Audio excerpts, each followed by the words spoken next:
शिव जी और देवी पार्वती की सीख।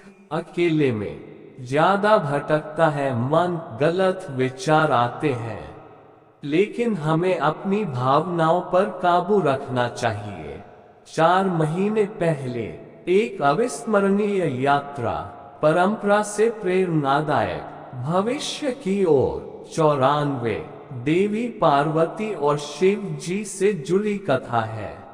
देवी सती ने देह त्याग दी थी और सती के वियोग में शिव जी ध्यान में बैठे हुए थे। एक दिन शिव जी के पास हिमाचल राज और उनकी पुत्री पार्वती पहुंच गई। हिमाचल राज के मन में था और पार्वती जी भी चाहती थी कि मेरा विवाह शिव जी के साथ हो जाए, लेकिन शिव जी तो तप कर रहे थे। सती के बाद वे दोबारा विवाह करना नहीं चाहते थे। आप यहाँ तप कर रहे हैं, यहाँ आपका ध्यान रखने वाला कोई नहीं है। मैं चाहता हूँ कि मेरी पुत्री पार्वती यहाँ रहकर आपकी सेवा करे। पर्वतराज हिमाचल राज ने शिव जी से कहा, मुझे इस बात की जरूरत नहीं है।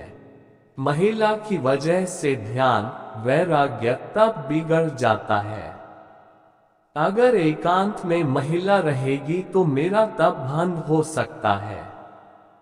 इसलिए आप मुझे क्षमा करें और अपनी पुत्री को यहाँ से ले जाए। शिव जी ने हिमालय राज को जवाब दिया।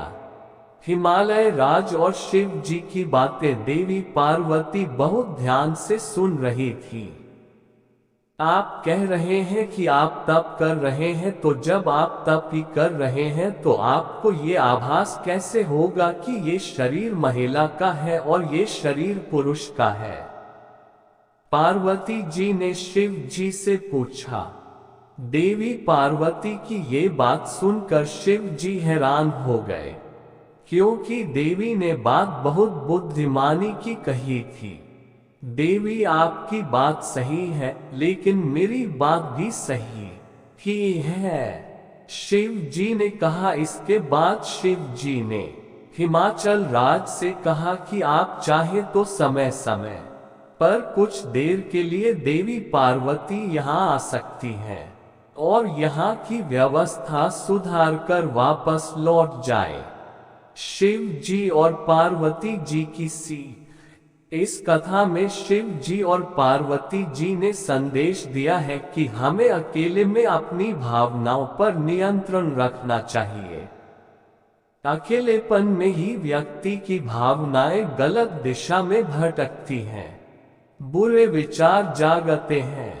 इसलिए एकांत में भावनाओं पर नियंत्रण रखें।